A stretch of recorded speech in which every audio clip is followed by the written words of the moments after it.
Bonjour et bienvenue à tous pour ce nouveau JT Intelligent TV consacré à l'actualité de l'open source. Au sommaire de ce journal, l'évolution positive de Linux, le projet Zenlot Platform, les rencontres mondiales du logiciel libre 2009, l'événement Collab et pour terminer l'Open World Forum.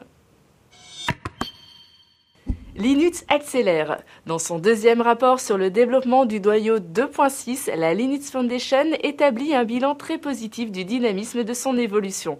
On constate ainsi que Linux est développé par des entreprises qui se livrent une intense compétition sur les marchés et qui coopèrent cependant au développement du noyau. Red Hat arrive en tête avec 12% des changements, suivi par IBM, Novell, Intel et Oracle avec environ 6% chacun. Depuis 2005, plus de 5000 développeurs ont participé au projet, dont la majorité sont des salariés, et plus de 500 entreprises ont participé à l'évolution de Linux. Le noyau a augmenté de 2,7 millions de lignes de code pour aboutir à une version 2.6.30 avec 11,6 millions de lignes. Rappelons que Linux bénéficie d'une mise à jour toutes les 12 semaines. Xen a la tête dans les nuages. Xen est un hyperviseur de machines virtuelles développé par l'université de Cambridge et commercialisé par Citrix. Xen permet ainsi de faire fonctionner plusieurs systèmes d'exploitation sur une seule machine hôte.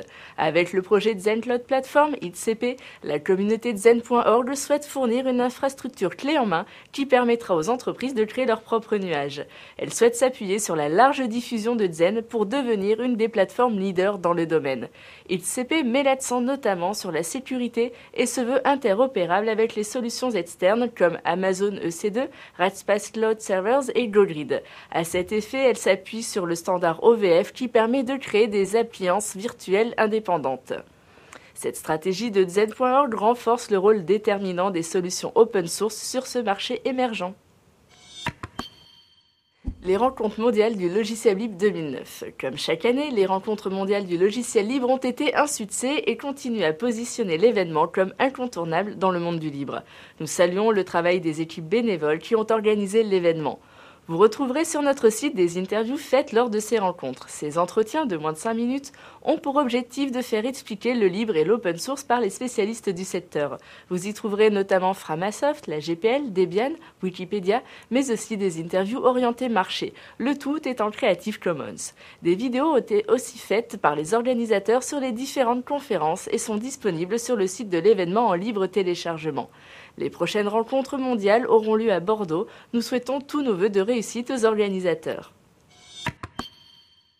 L'événement Collab. Intelligent TV était présent à l'événement Collab organisé par ItsWiki et Silicon Sentier. Cette journée portait sur le travail collaboratif et la mise en place d'outils.